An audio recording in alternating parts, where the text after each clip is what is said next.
Before we dive into this thrilling story, make sure to hit that subscribe button and turn on the notification bell so you never miss out on our latest uploads.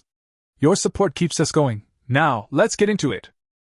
I hadn't even finished cutting into my steak when my mother cleared her throat and said, "We've made some changes to the trust. You're no longer a beneficiary." She said it as casually as someone announcing a change in dinner plans, not the financial betrayal of a lifetime. The silence at the table was deafening. My knife paused mid-cut, glinting under the soft glow of the antique chandelier that hung like a relic over the dinner table. Everyone else kept eating, my father methodically slicing his roast chicken, my brother Julian sipping his wine with a smugness that dripped off his lips, and my sister Eliza checking her phone with perfectly manicured fingers. They had rehearsed this moment. I had walked right into their performance, unarmed and unprepared. It had been 5 years since I last visited this house in Bellevue, and even longer since I voluntarily sat down for a family dinner. The house looked the same. Vaulted ceilings, gallery wall of family portraits I was barely in, expensive furniture they never paid for, but the atmosphere was different. Too curated. Like walking onto a set, not a home. When my mother called me last week, her voice sugar-coated and soft, I almost didn't answer. "Isabel," she said, drawing out the syllables. "We haven't seen you in so long. Come home. Let's have dinner. Just us, as a family." Just us. As a family. The irony choked me now. I took a deep breath, carefully placing my fork down beside my plate, then folded my napkin with the precision of a neurosurgeon. "I'm sorry," I said quietly. "Can you repeat that?" My mother's smile didn't waver. "We've updated the trust. You're no longer listed as a beneficiary. It wasn't an easy decision, sweetheart." My father didn't look up. He rarely did. His job had always been to keep quiet unless my mother needed backup. Eliza looked up from her phone long enough to flash me a half-smile and then returned to whatever influencer was yelling at her through the screen. Julian leaned back in his chair, arms folded, eyes dancing with satisfaction. "It's nothing personal," he said, voice slick as an oil spill. "You're doing well. You've got a career, money, stability. Eliza and we need that foundation more." I felt the air leave my lungs. For the past 12 years, I had been the foundation. The uncredited, unthanked, and fully operational financial system that kept this family afloat. When the stock market crashed, I refinanced the house. When Dad's construction business went under, I absorbed the debt. When Julian got expelled from Columbia for the third time, I paid for his transfer to a private university on the East Coast. When Eliza had her influencer burnout, in 2018, I funded her healing sabbatical in Bali for 8 months. I had the receipts. Literally.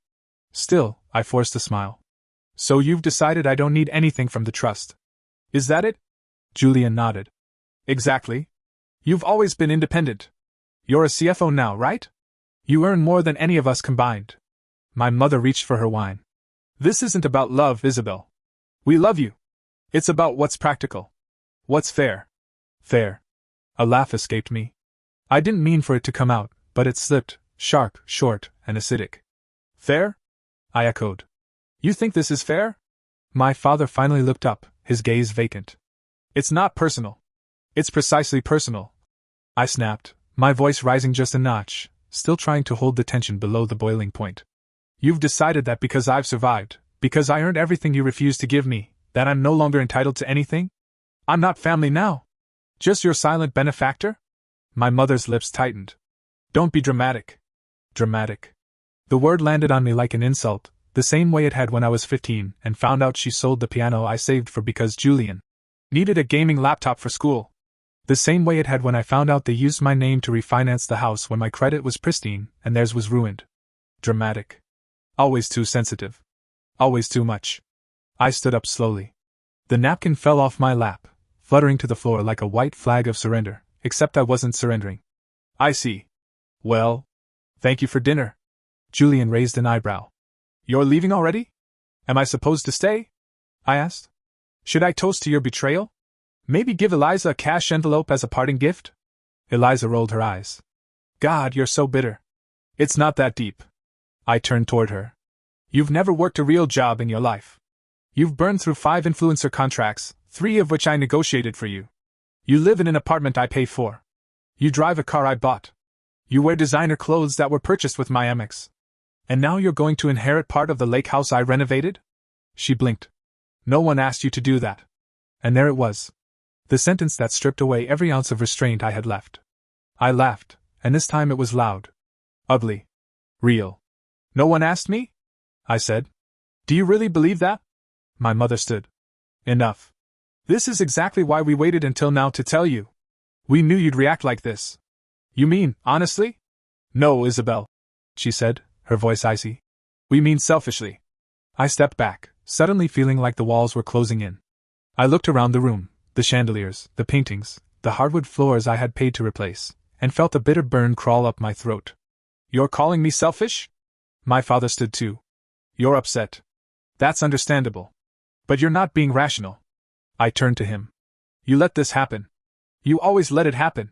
You sat there while they made me their financial slave, and now you're sitting there again while they erase me from the family like I never existed. No one's erasing you, my mother said, stepping forward. We just made a decision. Yeah, I said. And now so will I. I grabbed my coat, ignoring the stunned silence behind me. As I walked toward the door, Julian called after me. What, you're gonna cut us off? Because you didn't get your little piece of the pie? I turned slowly. No, Julian. I'm going to audit the entire bakery. Then I left. The cold air hit me like a slap as I stepped outside. The lights from the front porch flickered slightly, casting long shadows down the driveway where my car sat waiting like a lifeline. My heels clicked sharply against the pavement as I made my way toward it, each step firmer than the last.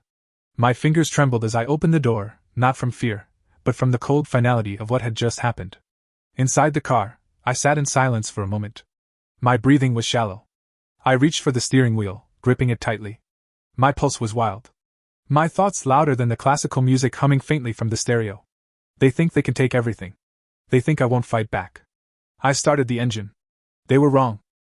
I didn't go straight home after leaving the house.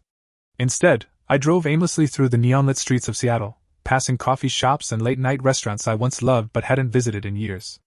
My phone buzzed in the passenger seat, flashing with messages from my mother, some soft, others sharp. Let's talk. Followed quickly by, don't be ridiculous, Isabel. Then came the, you're overreacting. Followed by a voice message from Eliza dripping with faux concern. I didn't play it. I didn't need to. I knew the script. It always started with guilt and ended with blame. I pulled over by the lake, cut the engine, and sat in silence, the city humming in the distance. For the first time in years, my hands were shaking, not from weakness, but from fury. Cold, sharp-edged fury. I pulled out my laptop from the back seat, yes, I kept it with me, always, and flipped it open. The screen glowed against my face as I launched the encrypted Excel sheet I'd maintained for years. Originally, it started as a harmless way to track family-related expenses. Little things. Gas money when I drove them to appointments, last-minute grocery runs during holidays, the occasional emergency fund I offered without question. But as the years wore on and the favors became demands, I had turned it into something more. It was no longer just a budget tracker. It was a record. A timeline. A ledger of lies. The tabs were color-coded, Julian in blue, Eliza in pink, parents in dull gray. Each transaction came with a date, a description, and a screenshot of the receipt or transfer.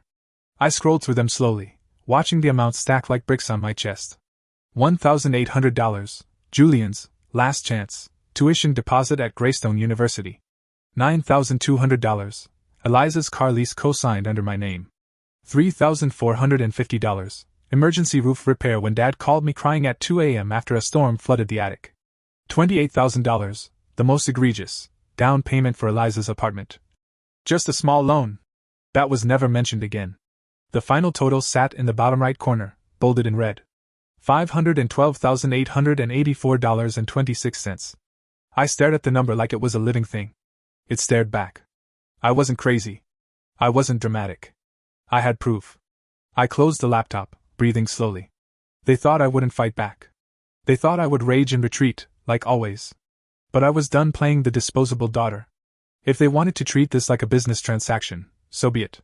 I was a CFO. I knew exactly how to audit an operation and burn it to the ground. The next morning, I woke up early and dressed like I was heading into war. Black blazer, sharp trousers, hair pulled tight. I stepped into my office, coffee in hand, and locked the door behind me. Then I began. I wrote the first email to my family, calm, formal, and legally phrased. Subject: formal request for financial reconciliation. Dear family, following last night's dinner and your collective decision to remove me from the family trust, I am initiating a formal audit of all financial contributions I've made to each of you over the past 12 years. As a courtesy, I've attached a preliminary report outlining these contributions, supported by receipts, bank statements, and screenshots. You will have 7 days to review and propose a repayment plan. If no resolution is reached by then, I will proceed with legal action under Washington State's civil fraud and unjust enrichment statutes. Best. Isabel Tran. I attached a PDF copy of my ledger, excluding a few damning items I would save for court leverage, and hit send. Within 5 minutes, Julian called. "What the hell is this?" he demanded, voice high and incredulous. "It's an invoice," I said simply. "You're insane. This is what you're doing now. Suing your own family? I'm collecting a debt. You're a bitch, you know that? And you're a beneficiary of fraud," I replied. "So if I were you, I'd save the insults for someone who doesn't have screenshots of your Venmo history and 3 separate emails where you promised to pay me back by spring." He hung up. One down. The next call came from Eliza. She tried to play it cool. "Look, I get that you're upset, but like, suing people? That's low. Not as low as listing me as a co-signer on your credit card and then defaulting," I said. "I'm sending your agency the documents today. Let's see how many brand sponsorships you keep after they find out you committed financial fraud." She screamed something unintelligible and hung up. 2 down. My mother didn't call. Instead, she replied to the email with a single line. "We will not be bullied," I replied instantly. "Then you'll be subpoenaed." And so it began. By the end of the week, I had looped in my lawyer, Myra Leong, a Harvard-trained woman with a reputation for annihilating people like my family in court. She was efficient, cold, and brilliant. After our first meeting, she leaned across the conference table and asked, "Do you want to settle, or do you want blood?" "Both," I said. We filed the lawsuit the next day. Within 72 hours, my mother called, not to apologize, but to threaten. "You're tearing this family apart." "No," I said. "You did that when you sold me out like a stock option. Do you really want this to go public?" "I do. In fact, I've already scheduled a meeting with a financial columnist from the Herald. They're interested in stories about financial abuse within families. Yours has layers." She hung up. I expected silence. What I didn't expect was retaliation. 3 days later, I came home to find a large black X spray painted across my garage door. My security camera captured Julian's car in the driveway at 3:14 a.m., headlights off. He didn't even try to hide. I called the police. Again. The officer who arrived was young, polite, and visibly uncomfortable when I showed him the footage. "Do you want to press charges?" he asked. I stared at the screen, at my brother's smug face. "Of course," I said. "And I want a restraining order." By now, the media had caught on. The Seattle Weekly ran a headline. "CFO files lawsuit against her own family for financial abuse, a new kind of betrayal." I didn't even flinch when I saw it. Instead, I posted the link on my LinkedIn profile with a caption. "Sometimes family isn't about love. It's about leverage. And I'm done being leveraged." Over the next week, I received hundreds of messages. Some supportive. Some shocked. Some from people who had been in my shoes, used, discarded, blamed. My inbox became a confessional booth for survivors of silent exploitation. One woman wrote, "I paid my parents' rent for 10 years. When I lost my job, they kicked me out." Another shared, "My brother borrowed $80,000. My parents said I was selfish for asking for it back." I wasn't alone. That gave me fuel. That gave me purpose. And most of all, it gave me power. A week later, my family's lawyer reached out. "Your mother is open to settling," he said. "She's offering $150,000. I almost laughed. Double it. And I wanted in writing that they retract every public accusation of ungratefulness they've made about me. I'll talk to them. You do that." The final settlement came in at $224,000. I didn't smile when I signed the papers. I didn't toast champagne. I transferred the funds into a savings account labeled Freedom. Then I bought a ticket to Lisbon. And I left. I was in Lisbon when it started. The city was a blur of terracotta rooftops and golden light, the scent of coffee and fresh bread trailing through the air as I sat by the window of a small cafe near the Alfama district. I had just taken the first peaceful breath in weeks when my phone buzzed with a notification that felt heavier than the device itself. "You might want to check Twitter," Myra had texted. I opened the app and immediately saw it, a tweet from an account I didn't recognize, but clearly backed by a network of people I knew too well. The tweet had over 40,000 views and was spreading fast. "Imagine suing your own parents after they raised you. Greed knows no limits. Hashtag family betrayal, hashtag entitled daughter." The thread underneath was filled with images, doctored screenshots, emotionally manipulative quotes, and worst of all, a video of my mother tearfully recounting how I had abandoned them in their old age and left them with nothing. She sat on the edge of the couch in what used to be my childhood living room, dabbing at dry eyes with a tissue, saying, "She used to be such a sweet girl. We never expected this. We just wanted fairness." I didn't even flinch. Myra was right. They were going to play the only card left, public shame. They couldn't win in court, so they went for the court of public opinion. The comments were a war zone. Some users went for my throat. "She's disgusting. No wonder she's single. Parents sacrifice everything and this is what they get. Bet she'll die rich and alone." Others defended me with passion. "Do y'all even know the full story? Maybe they abused her financially. She owes them nothing. Just because someone gave birth to you doesn't mean they own you forever. She paid their bills for 10 years. Let her live." I closed the app. Not because it hurt. I was long past the point of bleeding, but because I needed to calculate. Every attack was a move. And now it was my turn. I didn't cry. I didn't hide. I booked a small co-working space in the heart of Lisbon, brought out my laptop, and wrote a post that would end it all. Not just for them, but for everyone like them. I posted it on Facebook, Twitter, and LinkedIn, and pinned it on all three. The Truth Behind My Family Betrayal. By Isabel Tran. I didn't want to do this. But after days of watching the internet twist my story into a cheap soap opera, I have to speak. I was born into a family where love came with invoices. Over the past 12 years, I paid over $500,000 to cover my parents' mortgage, my siblings' tuition, their lifestyle, their cars, their debts. I never asked for recognition. I asked for respect. When they wrote me out of the will, I didn't scream, I simply asked for repayment. When they refused, I sued. Not out of pettiness. Out of principle. Now they're calling me heartless. Now they want the world to believe I abandoned them. Here's the truth, I was never their daughter. I was their ATM.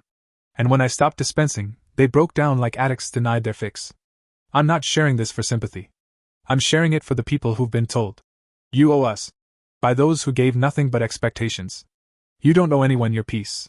You don't owe anyone your success. And walking away from toxicity, yes, even from your family, is not betrayal. It's self-preservation. Say what you want about me. But I will not apologize for choosing myself. Within 6 hours, the post had 200,000 shares. By the next morning, it had become a headline on multiple news outlets. CFO goes viral after exposing financial abuse by her own family. Hashtag ATM child. Internet rallies behind woman sued by her own bloodline. Isabel Tran shatters the silence on familial financial exploitation. My inbox exploded. Requests from podcasts, interviews, even a book agent. But what stunned me most were the private messages. Hundreds, then thousands of strangers, most anonymous, sharing their pain, their stories of being the oldest daughter, the successful sibling, the responsible one, everyone leans on until they break. One message read, "You gave us a voice. Thank you." I sat on my balcony in Lisbon that night, watching the sun dip into the horizon, wine glass in hand. I had never felt more seen, more heard, more alive.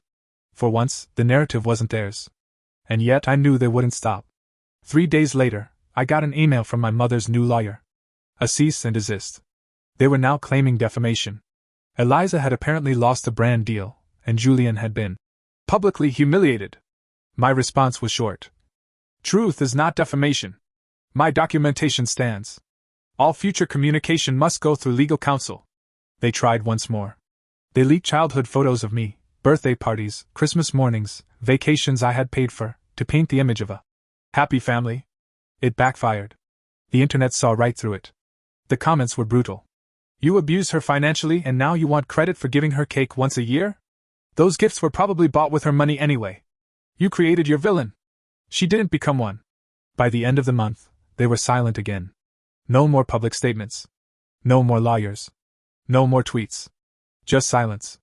But silence, for once, felt like a victory. I used the settlement to fund a nonprofit initiative, the First Line, a legal aid program for individuals, especially women, suffering from financial abuse within families. It launched quietly but picked up traction quickly. People donated. Volunteers reached out.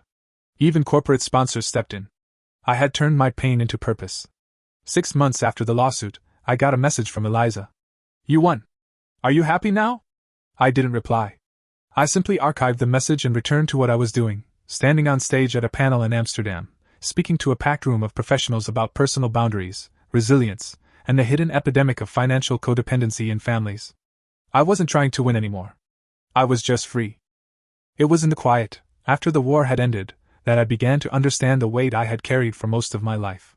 There were no more press calls, no cease and desist letters, no family voicemails vibrating with rage or guilt. The storm had passed, and in its wake, there was stillness, not the hollow kind, but the kind that gently wraps around your shoulders like a warm shawl. I had left Seattle behind with only a carry-on and a passport, intending to stay in Lisbon for a few weeks to breathe. But weeks turned into months, and then I stopped counting. I rented a small apartment on the edge of Alfama, up a winding stone alley where cats slept in windowsills and old women hung laundry from ornate iron balconies. The building was old, the floors creaked, and the hot water was inconsistent, but for the first time in years it was mine. Entirely mine. No one else's name on the lease. No one else's voice in my head. I'd wake up at 6 a.m., not to a packed calendar or crisis emails, but to the scent of baking bread and the distant clang of church bells. I walked everywhere, rediscovering the muscles in my legs, the rhythm in my steps. My laptop stayed closed most mornings. My phone spent more time on silent than active. At first, the space felt strange. I had spent so long being responsible, reactive, indispensable. Without the weight of obligation, I floated, directionless, then slowly, deliberately, towards something resembling peace. I took a photography class at a local art center, something I'd wanted to do for a decade but had always pushed to. Someday. The camera felt foreign in my hands, but liberating. I didn't need to be good, I just needed to see. It was during one of these weekend outings, wandering through the Feira de Ladra flea market with my Nikon dangling from my neck, that I met him. Look! I was crouching to photograph a rusted set of keys tangled in a leather strap when a voice behind me said, "You know those belong to a prison in Porto?" I looked up, and there he was, tall, tousled hair, soft French accent, a linen shirt slightly too wrinkled to be intentional. He had the kind of eyes that didn't ask for anything. Just observed calmly, with no agenda. "Really?" I asked, raising an eyebrow. He smiled, a small shrug. "No idea. But it makes the photo more interesting, doesn't it?" We ended up walking through the market together, talking about photography, the absurdity of tourist prices, and the hidden corners of the city. He was a travel photographer, freelance, spontaneous, always moving.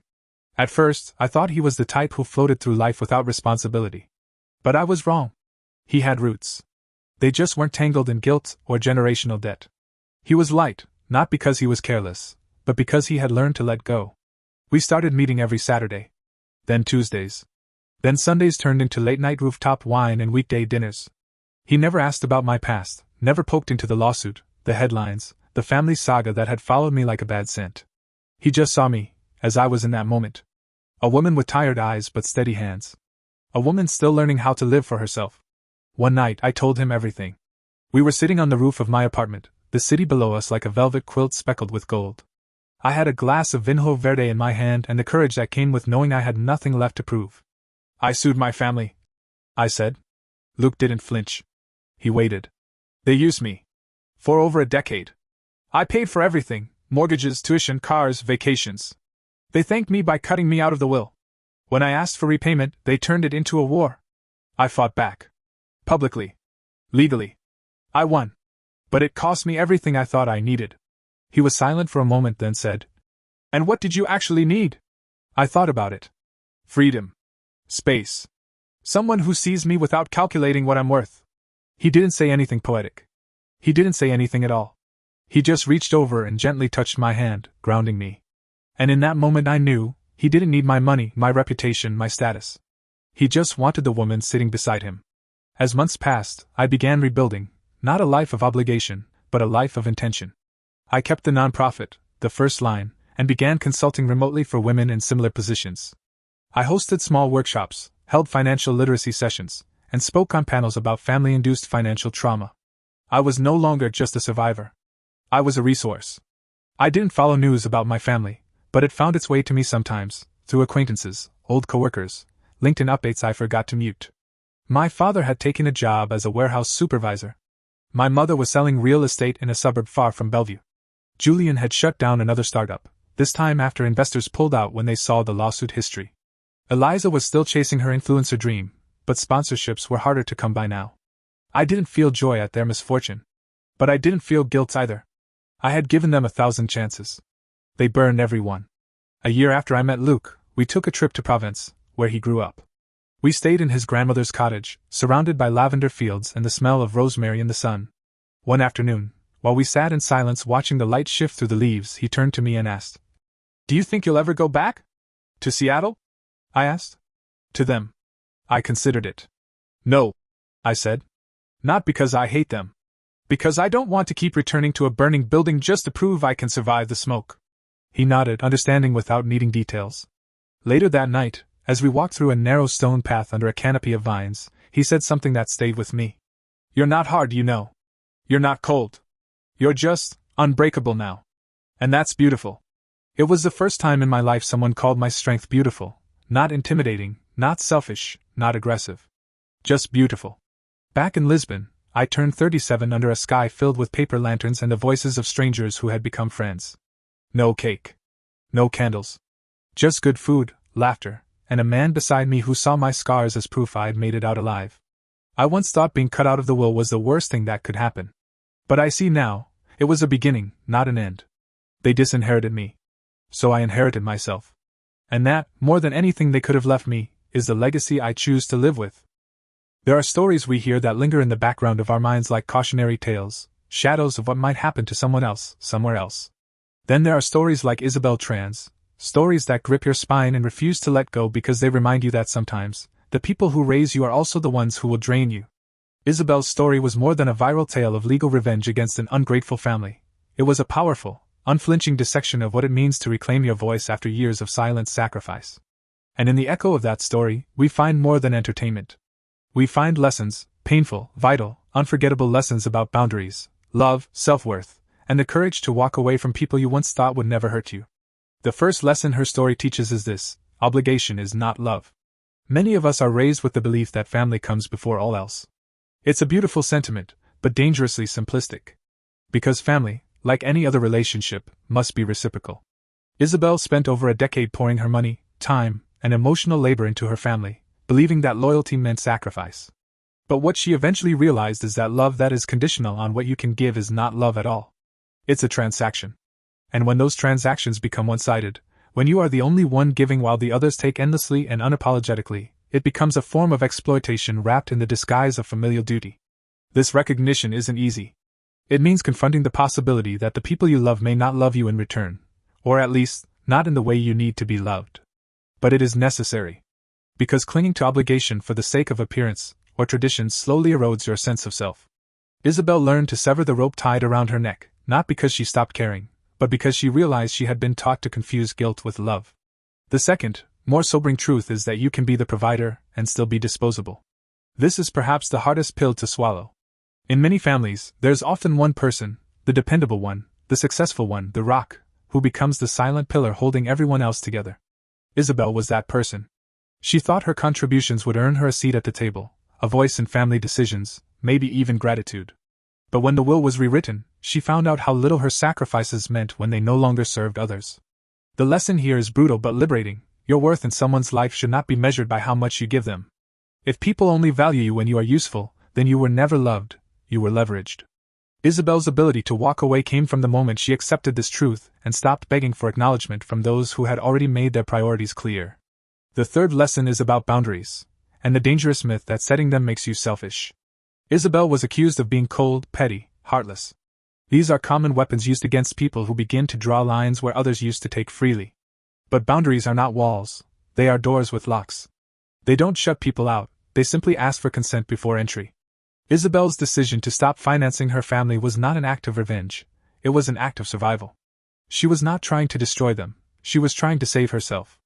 This lesson speaks to a broader cultural misunderstanding. We often glorify the martyr and vilify the survivor.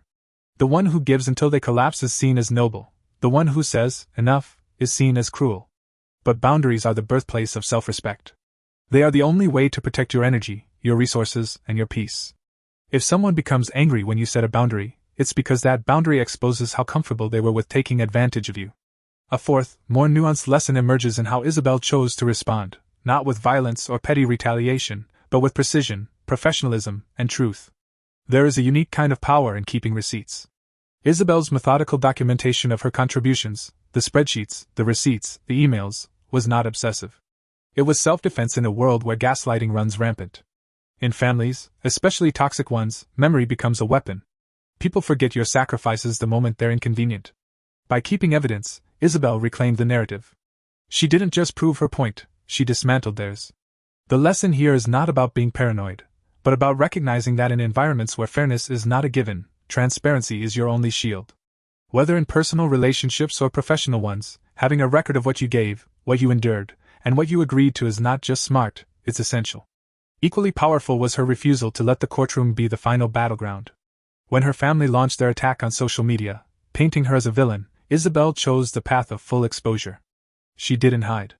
She wrote publicly, clearly, and unapologetically. And that brings us to another critical lesson. Telling your story is not betrayal, it is liberation. We live in a culture that pressures people, especially women, to keep it in the family. Don't air dirty laundry. Don't make a scene.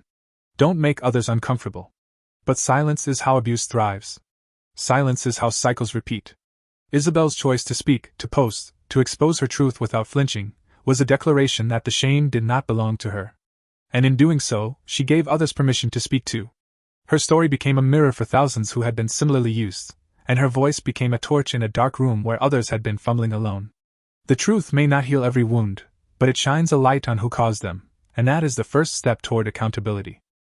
There's also a lesson in what Isabel did not do. She didn't beg for reconciliation. She didn't wait for an apology that would never come. She chose peace over closure. That is perhaps the most radical act of all. We are trained to believe that resolution must come from others, that the story can't end until they say, "I'm sorry," or until they finally understand how much they hurt you. But some stories don't end that way. Some people will never see your side. Some families will never admit their wrongs. And waiting for that moment is like waiting for a train that was never scheduled. Isabel's peace came not from fixing her family, but from freeing herself from the fantasy that they would ever be what she needed. She didn't heal by returning to them, she healed by returning to herself. The final and most tender lesson is perhaps the simplest. You are allowed to build a new life, and a new family. Isabel didn't just walk away from her old life, she walked towards something better. In Lisbon, she created space for joy, for love, for curiosity. She met Luke, not because she was searching for someone to fill the hole her family left, but because she had finally cleared the rubble and made room for someone who saw her clearly. She pursued photography, not because it made money, but because it made her feel. She lived without apology, without guilt, without the invisible leash of should. And that is the true reward of letting go, not bitterness, not loneliness, but freedom. A freedom to exist fully, to love gently, and to choose your tribe not by blood but by truth. So what can we learn from Isabel's story truly? That love without respect is poison. That giving without receiving is slow erosion. That silence in the face of exploitation is not strength, it is complicity. That it is not ungrateful to say, "You hurt me, and I will not let you do it again." That sometimes, the most generous thing you can do for yourself is to walk away and close the door gently behind you. We are taught to fear estrangement. But estrangement, in the right context, is not a curse. It is a boundary finally honored. It is the refusal to fund your own destruction. It is the first step toward a life that belongs to you again. Isabel's journey was not just a fall from grace, it was a climb out of captivity. And for anyone who has ever been the good daughter, the strong one, the dependable giver who was never allowed to be weak, her story is a reminder: you are allowed to stop giving. You are allowed to ask for more. You are allowed to walk away. And most importantly, you are allowed to be free.